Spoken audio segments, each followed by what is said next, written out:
Elite Group vari Ixora 2.5, 3 and 3.5 BHK ultra luxurious apartments JNTU Hyderabad. మరిన్ని వివరాలకి ఈ కింద నంబర్ని సంప్రదించండి. ఈరోజు నెల్లూరు జిల్లాలో పోతిరెడ్డిపాలెం జంక్షన్ దగ్గర అంటే కోవూరు మండలం పోతిరెడ్డిపాలెం జంక్షన్ దగ్గర ఒక కారు అదుపు తప్పి ఒక ఇంట్లో హిట్ ఇచ్చిందండి. హిట్ ఇవ్వడంతో ఆ ఇంట్లో ఉన్న పెద్ద ఒక ఆయన చనిపోయారు. అలాగే కార్లో 6 మెడికల్ స్టూడెంట్స్ ఉన్నారు. ఆ 6 మెడికల్ స్టూడెంట్స్లో ఆల్రెడీ 5 పీపుల్ ఇప్పటికి వాళ్ళు చనిపోయారు. ఇంకొక పర్సన్ కొద్దిగా స్టేట్ ఆఫ్ కామాలో ఉన్నారు. సో వీళ్ళంతా కూడా ఒక ఫ్రెండ్ వాళ్ళ సిస్టర్ ఫంక్షన్కి వెళ్ళి రిటర్న్ అయ్యి వస్తున్నారు. సో మధ్యాహ్నం 2 o'clockకి వాళ్ళు కాలేజ్కి అటెండ్ అవ్వాల్సిందే. సో దానికోసం గాను నాకు తెలిసి రిటర్న్ అవ్వడం కంగారుగా రిటర్న్ అవుతున్నట్టున్నారు. వాళ్ళు అదుపు తప్పి సైడ్ ఉన్న హౌస్ని ఢీకొట్టడంతో అక్కడ హౌస్ పడిపోయింది ఫస్ట్ అంతా కూడా. అలాగే కారు కూడా మొత్తం అంతా చాలా క్రాష్ అయిపోయింది. సో వీళ్ళందరూ కూడా చనిపోయారు. అందరూ కూడా second year students, medical students అందరూ కూడా మన నెల్లూరుకి సంబంధించిన వాళ్ళే. సో ఇందులో మనకి పెద్ద ఆయన నడిగుంట వెంకటరామయ్య గారు, ఒక ఆయన 58 years ఆయన చనిపోయారు. అలాగే Jeevan Chandra Reddy 22 years, G Yagnesh 21 years, Abhishek Raju 22 years, Naresh 22 years, Abhishek ఇంకొక అబ్బాయి 21 years అందరూ.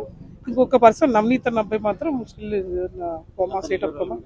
అంతా అంటే కాలేజ్ స్టూడెంట్స్ అండి. అందరూ కూడా డిఫరెంట్ ప్లేసెస్, అనంతపూర్ కానీ కడప కానీ, పేరెంట్స్ అందరూ అక్కడి నుంచి రావాలి.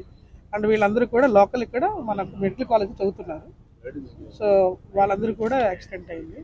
సీన్ ఆఫ్ అఫెన్స్ చూసి వచ్చాము. సీన్ ఆఫ్ అఫెన్స్లో యాక్చువల్లీ ఆ కార్ మార్క్స్ ఉన్నాయి. అలాగే హౌస్ హిట్ ఇచ్చిన హౌస్ కూడా అంతా పడిపోయి అన్ని క్రమ్మలు అయిపోయింది. కారు కూడా మనం మళ్ళీ అక్కడి నుంచి తీసేటప్పటికి ఆల్మోస్ట్ అందరూ కూడా చనిపోయి ఉన్నారు. సో ఎవరైతే కొంచెం లైఫ్ సపోర్ట్ పోతున్నప్పుడు మనం హాస్పిటల్ తీసుకొచ్చాము. అందులో 2 కూడా తీసుకొచ్చినప్పుడు ఒక అతను ఇప్పుడు రీసెంట్గా వెళ్ళిపోయాడు. ఇంకొక ఆయన మాత్రం కామా స్టేజ్లో ఉన్నారు. అంటే యాక్చువల్లీ ఒక చిన్నది ఏంటంటే వీళ్ళు నాకు తెలిసి కాలేజ్ వాళ్ళు తెలియకుండా వెళ్ళారేమో అనుకుంటున్నాను, నాకు అనిపించింది. ఎందుకంటే మధ్యాహ్నం 2 o'clockకి వాళ్ళకి ల్యాబ్ క్లాస్ ఉంది. సో వాళ్ళు అటెండ్ అవ్వాలంటే ఫాస్ట్గా రావడం అనేది concept. So maybe the speed is may be so increased. మీరు ఆ వెహికల్ చూస్తే కూడా, ఆ వెహికల్ ప్రశాంత్ విధానం చూస్తే కూడా స్పీడ్ చాలా ఎక్కువ ఉన్నట్టు అనిపిస్తుంది. ఓవర్ స్పీడ్ వేశారు.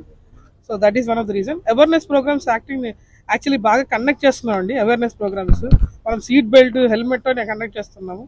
ఈ ఓవర్ స్పీడ్ మరి వాళ్ళు చేసింది ఈజ్ బ్యాడ్ ఇన్సిడెంట్. అది జరగకూడదు. వాళ్ళందరూ చిన్న వాళ్ళు, just second year medical students, అంటే just budding. But they have వాళ్ళు ఏమీ ఫాలో కాలేదు. సో అది వీఆర్ కండక్టింగ్ ఫర్దర్ ఫార్మాలిటీస్ అన్ని కూడా కండక్ట్ చేసి కంప్లీట్ చేస్తాం. Thank you. మామూలుగా బండికి పోతుంటాము టమ్మసిటీ ఫ్యాక్టరీలో. మేము బండికి పోయేసి ఇప్పుడే వచ్చాము. రాగానే అన్నం తెచ్చుకోవాలని చెప్పి బైక్ కోసం వచ్చాను. వచ్చినప్పుడు ఆ చెట్టు కింద కాడి నుంచి ఇటు బయట రోడ్లో నుంచి పెద్ద సౌండ్ వస్తూ ఉన్నింది, కీ అని. ఏందనేది సౌండ్ వస్తుందని చెప్పి బయట చూస్తా, రోడ్డు సైజ్ చూస్తూ ఉన్నాం. కారు అక్కడి నుంచి క్రాస్గా రావడం ఇక్కడ దిమ్మి కొట్టేసింది. ఆ దిమ్మ కింద పక్కనే గోడ కింద ఒక అతను, అంగడగళ్ళ అతను అన్నం తినేసి కొనుక్కొని అతని మీద కారు పడిపోయేసి మొత్తం అతను చనిపోయేసి, కారులో ఒక అతను మాత్రం బతికాడు. 2 మాత్రం ప్రాణాలతో కొట్టుకులాడుతున్నారు. 2 మాత్రం చనిపోయి ఉన్నారు. మా మేస్త్రికి ఫోన్ చేసి, అన్న ఇట్లాగ ప్రాణాలతో కొట్టుకులాడుతున్నారు, ఒకరంతా బుల్లి ఉంది కదా మంది, ఎట్టగట్ట అయింది నాన్న, ప్రాణాలతో ఉన్నారు కదా, ఎట్టగట్ట మనం ప్రాణం కాపాడదాము అని చెప్పి ఫోన్ చేసి పిలిపించే. మేము వచ్చే లోపల అప్పటికే చాలా ఇదిగా ఉన్నారు. వెనక మాత్రం 2 మాత్రం స్పాట్ డెడ్ అయిపోయినారు. అంగడగల అతను కారు కింద పడిపోయి చనిపోయి ఉన్నాడు. నా పేరు రాంబాబు అన్న. మరిన్ని వీడియోస్ కోసం ఛానల్ ని సబ్స్క్రైబ్ చేయండి. లేటెస్ట్ అప్డేట్స్ కోసం వాట్సాప్ ఛానల్ ని ఫాలో అవ్వండి. ఆ లింక్ డిస్క్రిప్షన్ లో ఉంది.